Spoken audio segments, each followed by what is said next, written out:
Hello, I'm Richard. I'm David. I'm Rash. And I'm Roy. And this is the TBK podcast. Today we'll be discussing a variety of issues from around the boxing world. The first of which is the recent back and forth between Deontay Wilder and his trainer, former trainer, Mark Breland. David, what do you think and what's going on? Yeah, I'm to be honest with you, I'm quite loving the sideshow, because all this talk we've been talking about trying to get this undisputed fight, and now we've got an absolute comedy. It's a farce. Yeah, it's a farce, but I love it because Wilder is clearly crashing down around his ears, man, and I'm loving every minute of it. Yeah, I won't pretend. You know what I mean? I think Mark Breland was shown a lot of disrespect because all of this stuff about it's one thing the guy talking about, the gloves, the glove issue, but to say that his water, something got slipped in his water, he's trying to blame Mark Breland there. Yeah. Do you know what I mean? As well as the towel being thrown in. So I think there's only so long Mark Breland could stay quiet, and he's opened his mouth now. It's just added to the comedy, and I love it. Just to repeat some of the things he said that he could beat all of the opponents that Wilder fought.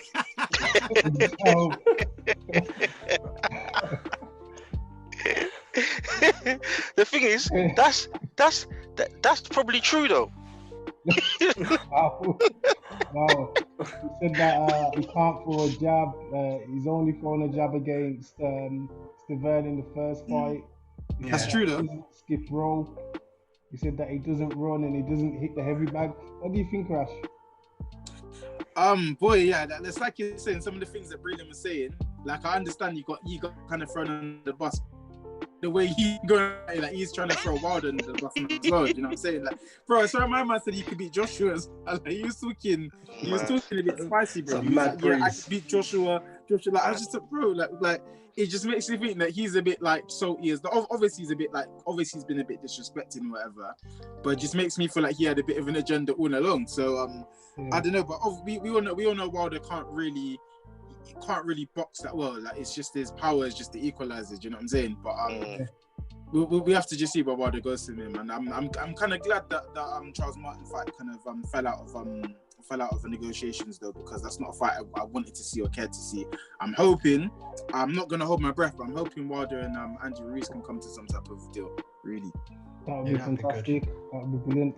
Roy, so what's your opinion? And I mean, a lot of the criticism, who do you think's in the wrong out there? A lot of the criticism seems quite extreme to me. To be honest, Wilder shouldn't be going. Wilder should have come out earlier and started talking straight after. Been a man, said he lost and he's looking to kind of like gain revenge, get his belts back. Not brought this into some WWE sort of exhibition, chitter chatter. And you're going after an old man who's not going to do nothing to you, you know? The fact is that he was in the ring. He got moved around like a rag doll. Yeah. What do we do? If he wins, does he say it's all because Breland was his coach, he did well? He's lost and now he's looking for a scapegoat. So he's using Breland. I believe that when I remember him saying that it was his costume weighed too many kilos or pounds, whatever they do over there with their metric system. And now we're looking at water, I know 50's got a water company, could blame 50. Do you know what I mean? So it's just one of those sort of things. It's like you can't blame. You got to take some sort of blame. The guy doesn't run. He doesn't jab. He hardly spars unless it's that white guy Zogloff. He doesn't do nothing. All normal boxers do. But now he's going after Breland. It's a farce, man. It's really bad. Unfortunately for him, he hasn't got anywhere to really go. You know, and he's now priced himself out of mediocre fights that he should just quickly take. Try and get himself back up there in the rankings. Yeah, I think all three of you are right. I think that both Breland and Wilder have to accept some responsibility. It's okay for Breland to come out now and say that Wilder can't box, which he can't, and that he never throws a jab. But had Wilder won against Fury, would he be saying the same things, or would he still be cheerleading? You were in his camp, so you had the opportunity to encourage him to get those things. Irrespective of what you say, he did start boxing late, but Wilder he's a terrible boxer, terribly skilled boxer. Well, he's a 6'7" specimen, and he's an athlete. He's really athletic. You know, he could run 100 meters quickly. He'd probably be decent at basketball. Obviously, not good enough to make it because that's why he's a boxer. But Wilder's is a freak athlete with height, and with the right coach, he could have been a lot better than he is. So they were all yes men. But do you know what the thing is? Sorry, Rich, go on, finish first. Go on. I think the only reason Breland reacted like this, even though he's correct, is because he was kicked out of the camp. If he wasn't kicked out, he'd still be a yes man. Yeah, he probably would, because, I mean... But there's no reason for him to be quiet. Yeah, but there isn't, but there was no reason for Wilder to be quiet neither. Look how long it took him to talk.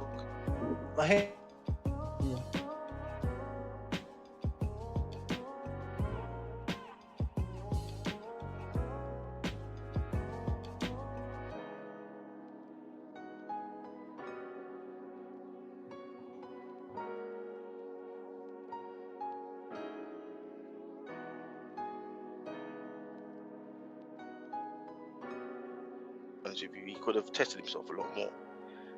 But on top of that, I think the simple, if you want to know about a guy who overestimates himself, look at his nickname. Yeah. Do you know what I mean? Yeah. The guy celebrating not coming first. Yeah, it's true.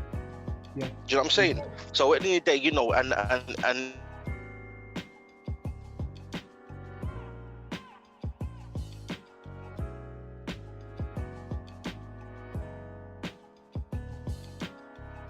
rather than pathetic, really, truthfully, to make the people think that he was done wrong. Like as Roy said, the first thing he mentioned, the very first thing that was mentioned, was the costume. Yeah. The next thing that was mentioned was, after however long, Glovegate. Then it became water. Then you know, and that's why I think I'm loving it, because it's a farce. And he ducked a proper fight for so long. Yeah. And cherry picked his way to what he thought was going to be lineal status. And it went against him. Yeah. I was watching Rocky 3 the other day, and there's that bit when they're speaking about Clubber Lang, and he's saying, "Oh, I can beat him. He's just another fighter," and he's like, "He's not just another fighter." And then you've been fighting bombs. There was cherry picks. You know, when I hear that, I think about Wilder. I think him, you know, allowed him to become deluded, but they were okay, the people he was fighting, but they weren't. No, they weren't. They really wasn't. When you look back at his fights from when he fought that geezer was even bigger than me, I can't remember his name.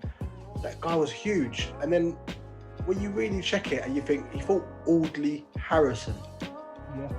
Yeah, and on a world stage, you can't be fighting people like Audley Harrison, Stavern, and if you look at the guys who have actually fought them, Audley was a while ago.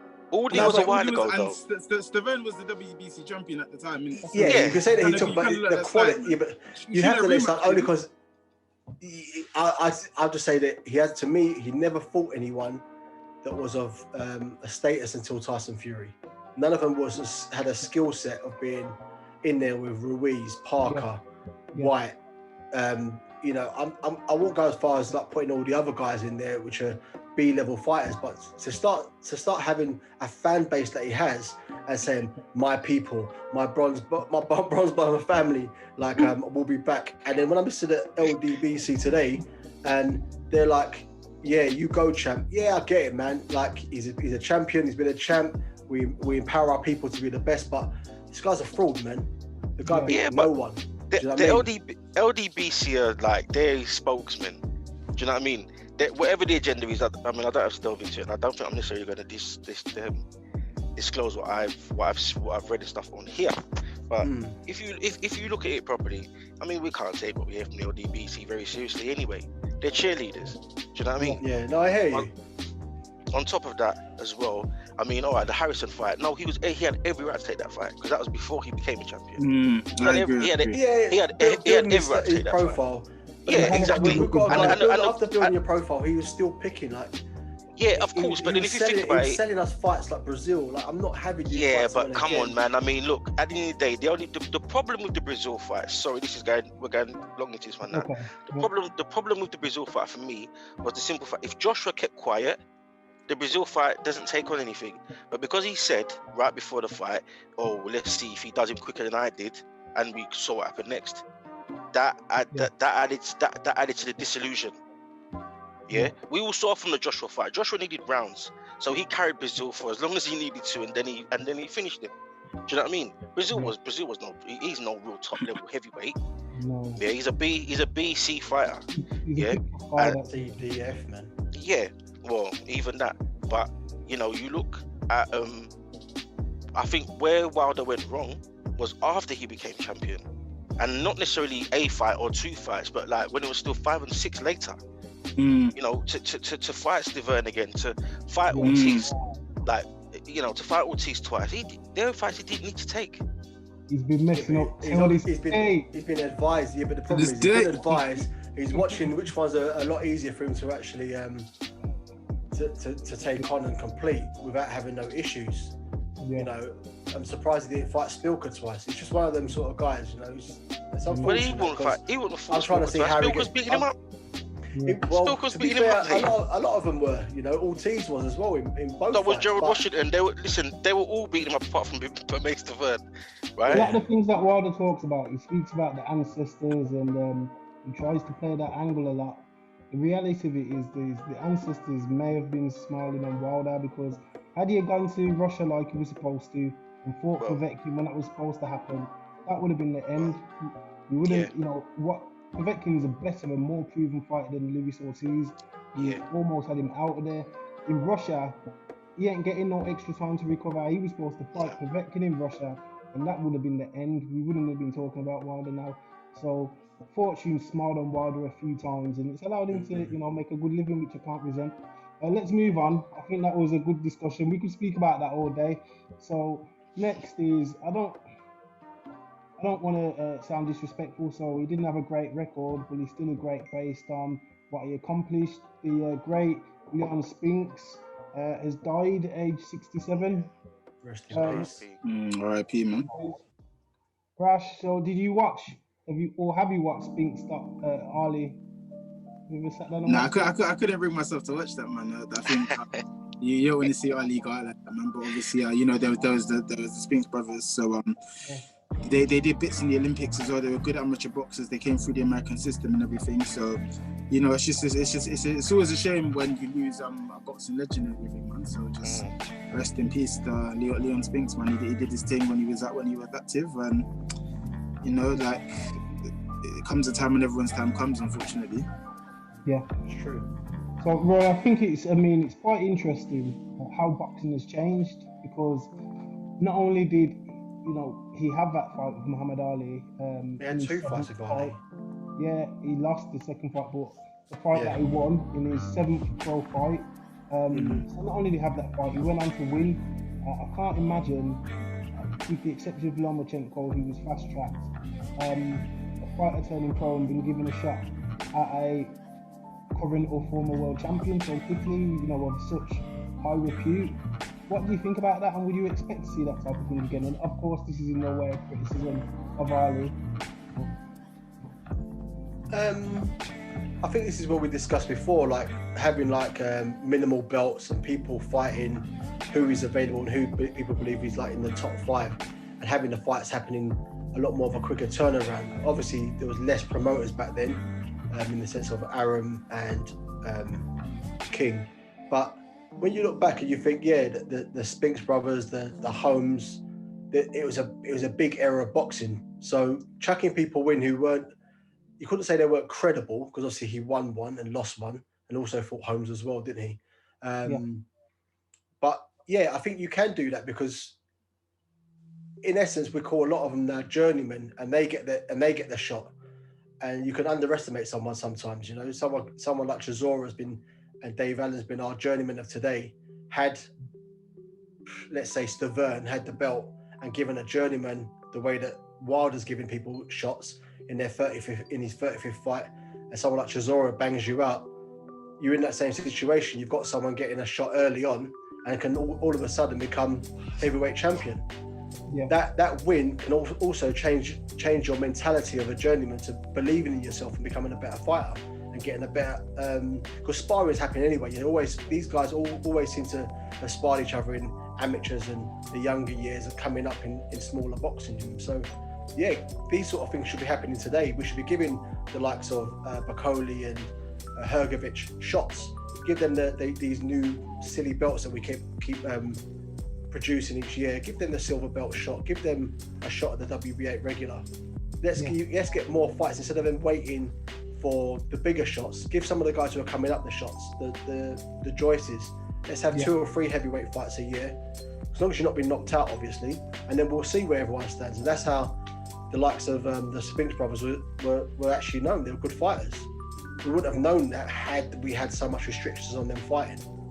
Right, David. What do you think? Do you think is there a certain amount of fights you should have before giving a world title shot, or is it skill dependent? I do believe so, but at the same time, it's a double-edged sword, really, because I think I don't think any fight should really be afforded too much protection. At the same time, you know, unless you want to go down the route of the journeyman, it's like a kid that wants to play football. You know, he's not dreaming just about how much money he can make. He's dreaming about the trophies he can win too. Yeah. Do you know what I mean? And I think boxing is about also winning titles, being the best. And you know, that could be, if your best is Southern area and it comes with a title, you take the Southern area. Do you know what I mean? If it comes to being national champion and you want to be the best in your country, you take the national title. I don't think everybody should be held back. So I can't applaud the fact that Leon Spinks won the title so early. Yeah. Because what it shows, as Roy said, is that it was the guy that was available to fight the champ, and he took his opportunity. He never just took the fight; he took his opportunity whilst in the fight. Because some people don't take their opportunities. You get, you know, like Julius Francis against Mike Tyson. You know what I mean? He was just happy to be in the ring with Mike Tyson. And that was a finished Tyson. Well, way finished Tyson, as we saw from Dally Williams not long after. Do you know what I mean? But at the same time, I do think if you haven't got an extensive amateur background, a la Lomachenko, there's a limit to even how quickly you get fast-tracked. Do you know what I mean? But I applaud the fact that Leon Spinks won the belt. In all honesty, as Roy said, maybe there should be more fights, because there are so many more people who are being given, or belts seem like, Conor Benn had a belt around his waist the other day. Like, belts are coming out of nowhere now. You know what I mean? So let them fight for those belts, because it gives them a bit of a surge of pride and makes them feel they can do what most people would look at and say is the unthinkable. Yeah, I think it's a bit of a. I think you're right. I think it's a bit of a double-edged sword. I think that look what happened with Leon Spinks. You know, he beat Muhammad Ali, and whether Muhammad Ali had deteriorated slightly or not, which he obviously had at that stage, it proved that Leon Spinks had the skill of a high-level athlete, but his career never reached those heights again. And in part, that was because of too much early success.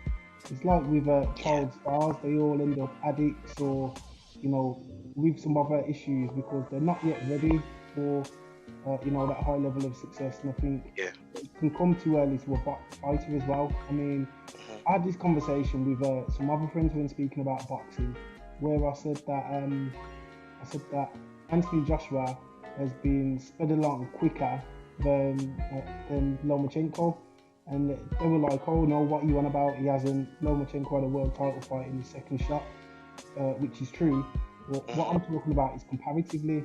The reality of it is, Anthony Joshua started boxing in his 20s and went to the Olympics shortly after and was a world champion, all within 10 years of taking up boxing. Lomachenko, even though it was at an amateur level, had been fighting since his infancy. So fast track in scale of life, not in amount of fights as a pro. No one would doubt, despite Lomachenko's number of fights, that he's a much more experienced fighter and complete fighter than Anthony Joshua. Yeah. And that's what I mean. One of them is really still learning, and one of them is the finished article. And that comes back to the promoters. Someone like King would throw someone in there like he used to do. I think he did it with Larry Holmes, won the belt, broke his hand, had a fight for him the next day on his honeymoon. So it's just one of those things. If King's got someone he needs to fill a spot, but you've got someone like Chisora in your camp, those guys can get a heavyweight title shot. Like Eddie Hearn's the new Don King in a different style, the Essex boy swagger. But the fact is, if tomorrow he could sell sand to the Arabs, I'm telling you, that guy will put Chisora in there and somehow sell it to us, £25 pay-per-view versus anyone. And all of a sudden we're thinking, look at what he'll pull out some sort of fact. He's never been knocked out with a left jab and a right hook. I don't know, but that's just Eddie Hearn, and that's how we get these sort of fights. Eddie Hearn's doing good things. I think people don't realise the reality of how popular the sport boxing is. As much as we criticise it and people say boxing's dying, there are very few sports that have kind of the global presence of boxing. You know, in the Philippines, Pacquiao fights. The Philippines watch. In Mexico, Canelo fights. Mexico watches. So globally, it's one of the biggest sports there is. Perhaps if you speak about America, you can say it's on its decline, or wherever else. But there are certain fighters. The difference with boxing is it's more of an international sport.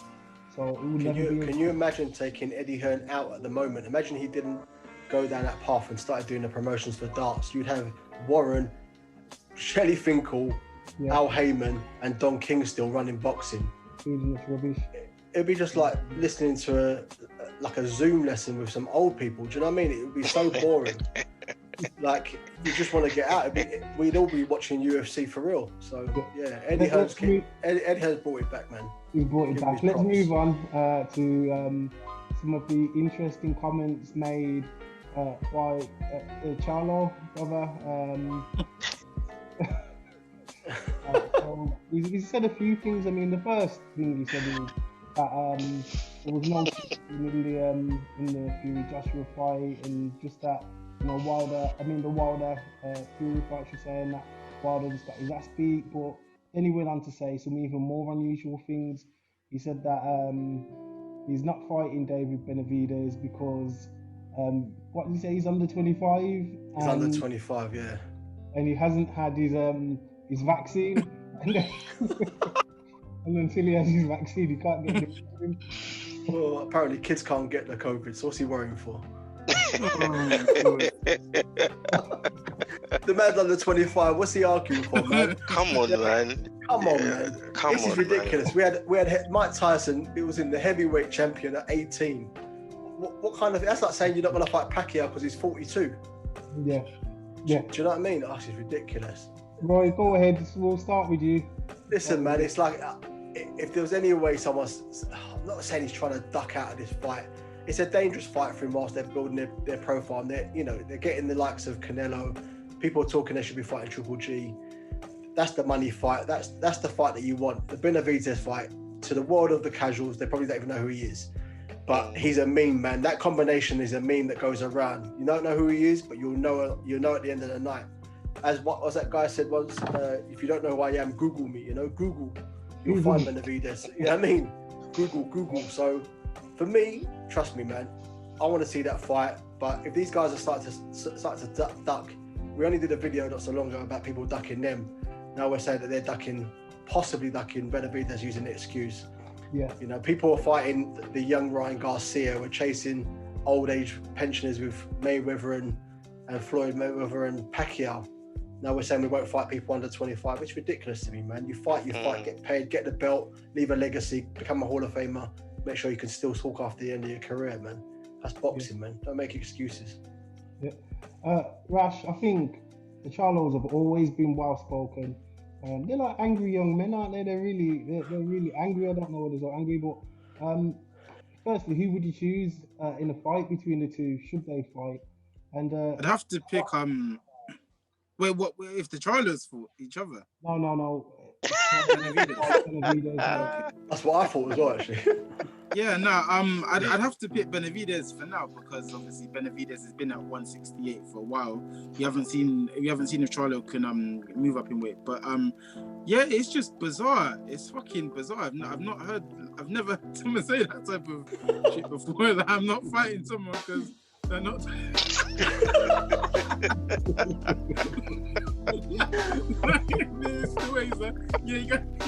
You gotta get his vaccine, man. You gotta get his vaccine. I'm like, what the fuck are you on about, bro? It's just funny because I think he was the one that was calling up Benavidez first, because he was saying he'd move up to 168, he'll fight Benavidez to get Canelo. Right. Now he's saying he won't fight Benavidez because bro, I don't know what's wrong with these youths, bro. Like Jamel seems like he's all right, you know what I'm saying? But Jamal,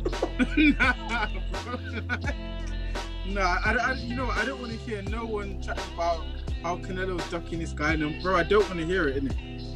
It's all smoke and mirrors, bro, because one, he apparently turned down, his handlers apparently turned down that fight anyway, and now he's coming out like two, he said he's made dumb comments in the past that I'd rather fight 154 pounders than fight Andrade. Like, huh? Like what the fuck are you talking about, bro? And now he's talking about I'm not fighting Benavidez because he's not doing bro, I don't fucking know, bro. I don't know what one for the is, but he's moving mad. He's moving mad. It's different. David, both are obviously good fighters. Who would you pick? And he made so many erratic comments. He was arguing in the back and forth with his brother recently. Do you think that it's not just, draws attention to him, so it's problematic to the sport, the way in which they carry themselves? Yeah, I'll get onto the way they carry themselves after, because that one could take some time.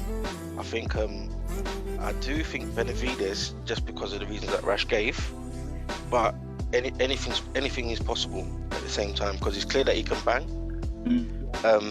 So we don't really know what would be the result of him hitting Benavidez. To be perfectly honest with you, something we're kind of waiting to see if it does happen. Going back over a couple of things that we've spoken about before, though, it appears that you've got a lot of these people. They're trying to get their cash out fights early, man. Yeah. Do you know what I mean? Like, he's been calling Canelo's name. He was calling Triple G's name, but he stopped calling Triple G's name because now he's calling Canelo's name, and we all know Canelo's the money fight. Yeah. And as I said before, no one goes into the sport just to make the money. Surely they're going to the sport for the belts, because they're at the level to get the belts. Man. Yeah, they're at the level to get the belts. Like, what do you want your legacy to be? A lot of money, or the fights that had people on the edge of their seats, the pick-me's. You know what I mean? You can't really call some of these fights right about now. I mean, we always want to give an opinion, but really, what we want to see more than anything is the two of them fight. Yeah. So screaming like, yeah, ready to fight the guy because he ain't had his vaccine yet. Like, what? Like, dude, seriously. Listen again right about now. I want to know what drugs they're on, man. Straight, because all I'm hearing right now is people talking as if though they've been on some wild highs, man. Do you know what I mean? And in terms of the way that them two are carrying themselves, I'm not really. I've come to understand about Floyd being the character Money May and stuff like that, and what have you. I had a lot of negative things to say because I always feel as though there's a way you should be seen portraying yourself, especially as black sportsmen. Yeah. And you're gonna get people doing the odd thing here and there. Some people are gonna do the pantomime thing, and that's fine because it's okay in WWE no matter what shade you are. It's okay in other things no matter what shade you are. So cool, you know what? Do the pantomime thing, fine. If it sells, yeah, and you're making money from it, I respect your game. These guys ain't doing it for pantomime though. They're doing it because genuinely I think they are crazy. You understand what I'm saying? Yeah, like I seriously think these fools ain't right. You know what I'm saying? Yeah. And it's not a good look because of the stigma that goes with it, particularly in America. Yeah. Do you know what I'm saying? About and throughout the world really, about people being aggressive unnecessarily, black people being aggressive unnecessarily.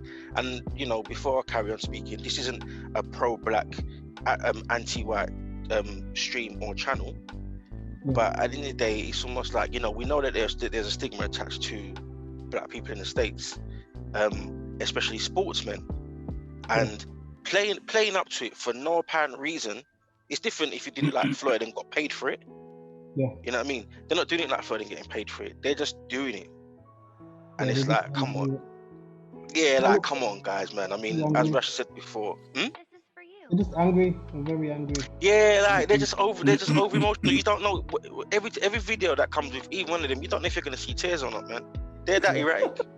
When I look back, I think about the clash with Danny Jacobs, where he was mouthing up until Jacobs came out and approached him, and then he backed down. I think about there was an argument with Tank quite a while ago. Yeah, and Broner, Tank and Broner. You know, an argument with his brother. During the first lockdown, there was a podcast with Eddie Hearn, and he called in, just punching the punch bag. He looked coked out of his mind, if I'm honest. He was trying to interview him, and he was just screaming. He didn't make any sense, and I just think there are too many instances of this type of behaviour. And I think the problem with a lot of these young fighters is that look at the Floyd blueprint, and people don't realise when Floyd was active, him and Pacquiao had the best resumes in boxing. We're talking about, you know, the number of people that they forced was outstanding. You can go through Floyd's resume, and there's so many world champions or multiple weight world champions, and you can do the same with Pacquiao. You can't just jump to the end. And okay, in Floyd's last two fights, he fought Berto, who's a world champion anyway, so I shouldn't even use him as an example. And Conor McGregor, really, that was a bit of a joke. It's an exhibition fight, really. It was an exhibition. These fighters, it's like they want to do that now, you know, in the prime of their careers, and that's the difference. I think that Floyd gets a lot of disrespect from a lot of the media, and you'll have people speak about the Floyd Mayweather era as if he didn't fight everyone else in his era, but he did. So while we're on the subject of Floyd, that's a nice bridge to move into our final topic. 50 Cent has pulled out of the planned Floyd Mayweather exhibition. Rash, what do you think about the exhibition? Do you think it should happen? I'm in the police station right now, man. No comment, man. Listen to that shit, bro. No comment. No comment. Wait, Roy, what do you think? See, the other day I said on our podcast, I think exhibition should be for like pretty much non-boxers, who are kind of like the Logans, you know, the YouTubers and stuff, active fighters, which Mayweather isn't, but this one is a fight I kind of want to see, because these two have been going backwards and forwards, arguing over money, arguing over their houses. I'm sure we've already had this fight in one of their mansions already, you know, and it'd be quite entertaining, you know. You could kind of like spruce it up as like Kane and stuff like that versus the Money Man. It'd be interesting. It'll have a lot of people watching it. I'm interested still. I'd watch it. David, would you watch? I'd watch it 100%. Just because it would actually be what it is, an exhibition. You know what I mean? Unlike what we thought was going to happen between Garcia and Pacquiao, which are two active fighters potentially having an exhibition. That is an exhibition fight. Yeah.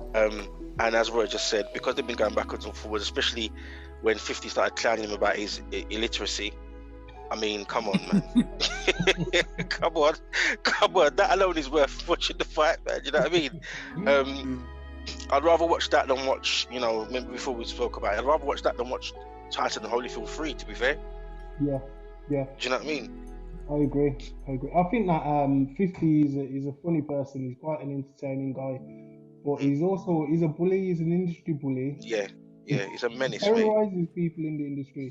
And I think one of the things that bothers him about Floyd is you obviously can't bully him, even though Floyd's a smaller man. You can't talk to him about money. So there's very few things he can. I think that the reason he goes back and forth with Floyd so much is because Floyd gets under his skin a little bit. I think, you know, he goes back with Young Buck quite a bit. Young Buck and his boyfriend or whatever the story is there. With 50, that's his main target. I mean, Floyd a lot of the time. And it's because Floyd is remained relevant even after his retirement. I think that it would be a good fight. And the reason I'd like to see it is I'd like people to see what level these fighters are at. I feel like boxing, despite me speaking about what a big sport it is earlier on, it's also one of the most disrespected sports. The amount of time I hear, you know, club level tough guys say, oh, I'd beat so and so, and I'm like, what, former world champion Frank Bruno? You'd beat him? Would you? You know, is that type of talk? And I think people say that and they're genuinely serious because they don't realise the gap, huge gap in quality between these fighters. These are high-level athletes, so sometimes I'd like to see these people humbled, and people start to realise that's stupid. You can't force Jake Paul in or any of these Pauls to fight Floyd Mayweather and then beat him any more than you can ask any of us to beat Serena Williams. I might beat her at tennis or you know, any other serious athlete at their sport, but with boxing, people really favour their chances. I sparred a Midlands champion, a smaller man, Midlands champion at, I think he was at light middle, whatever weight he was at. It was a hard spar.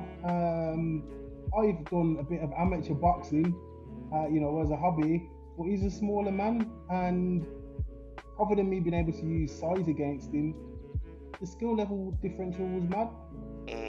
And I just think people genuinely will speak about how they can beat this and that fight at heavyweight. And I think watching things like Floyd Mayweather against 50 Cent will put things back into context. And perhaps people will start to appreciate a British level fight is a highly skilled contest between two very good fighters. A world championship, even someone like Charles Martin, is a beast really. He's got 2 losses, and he might not be a beast in relation to other heavyweights, but in relation to the majority of men in the world, he's an animal. He's 6'5", and he's a beast. And I think that context is what we need. You know, the worst of your world level televised fighters, they're units. So, Rash, can we come back to you, or you're still in the set? In the PlayStation. It's like I suppose the good point. So it's just the size makes it interesting. That's about it. Because 50 is a lot bigger, you get to see Floyd beat up a bigger guy, and they've gone back and forth over the years. But other than that, like, cause I don't really like talking about exhibition fights like that, because I just think it doesn't damage the sport. But I think there's so many young kids going around this and just trying to make jokes about it these days, bruv. So I'm trying to not. It's like that Fortnite culture. Do you know what I'm saying? Yeah. It's dangerous, man. Yeah, this is completely irrelevant. But it's like I saw there was a video of that Iron Man the other day, and someone was like, "It's that guy Fortnite," and it's just like, what the fuck? You know what? I'm surprised. You know what I'm saying? So the point is, like, you go on all these boxing pages, and then you'll see, oh yeah, Jake Paul, Logan Paul, and it's like, come off of it, man. Like, we're trying to chat. They're trying to chat serious boxing, and they're chatting about Jake Paul, Logan Paul. It's annoying. That's what I'm saying. I just think it's dangerous, man. I think you know, you don't play boxing. Someone gets in with, let's say, a hard hitting middleweight, ex-middleweight. You can really get damaged. They kill other people that get regular punches to the head. Someone like Logan Paul getting in and getting punched by Mayweather is still very dangerous, you know. It's a dangerous sport, man. You could really hurt yourself. It's not a joke, man. So I wouldn't mind exhibition fights. I didn't mind the Roy Jones, Mike Tyson. You know, I wouldn't stay up for it. But coming back to it, I wouldn't mind seeing some of the ones where they've been like retired recently, like maybe the Gal versus someone. Do you know what I mean? Where it's not so long ago that they fought. I don't want to see old men. I don't want to see the likes of Shannon Briggs and Evander Holyfield. But some of the guys who are in their late 40s and 50s, it could be fun as a warm-up. A bit like how we wait all year round to watch, I don't know, the world versus such and such, and you're watching Zidane play football again and for 15 minutes, and you know, Ronaldinho. It doesn't really affect no one thinking, oh God, you're ruining football. Do you know what I mean? But when I saw, like, what's that geezer, Chunks running out there, you know, with 5 times XL England top on, struggling, it's a joke, man. Do you know what I mean? I'm thinking, let me open up a YouTube channel. I've always wanted to put on the international shirt. It's a joke, man. But I'm not also going to think, yeah, I'm going to jump in the ring and spar with the likes of, like you say, like Matt Skelton or something. And then 1 minute he hits me, next thing now my brain's doing something funny. I'm looking around, and I'm in some sort of like hospital or ICU. You know what I mean? So we don't play boxing around here, man. These guys got to just stay to what making power. I'm enjoying that. That guy, you keep doing your thing with the strip bars and promotions of Tank. Just keep it as it is, man. Just keep it moving. You know what? I think Poirier, am I pronouncing his name right? He definitely saved Conor McGregor. I mean, McGregor spoke about how, you know, I've been training so much boxing for Pacquiao. Pacquiao's not like Mayweather. Mayweather might drag the fight along and try to make it exciting. Yeah, Pacquiao would have banged off his face. Yeah, Pacquiao would have. Some damage to that. It would have been. It would have been like what happened with Hatton, innit? Like, Floyd, you know what I mean? Floyd toyed with him. Pacquiao just said, "Nah, I'm executing you." Yeah. You know what I mean? And I think he would have gone after McGregor as well, and that wouldn't have been pretty, man. I think we're nearing our the end of our show. I think it's been very good again. We've had some really interesting topics to discuss. So it's been fun. So I'm Richard. I'm David. Roy. I'm Roy. And Rash is disappeared a little bit early. I'm not sure what's happened. And this is the TVK podcast. All right, lads, we can stay on before.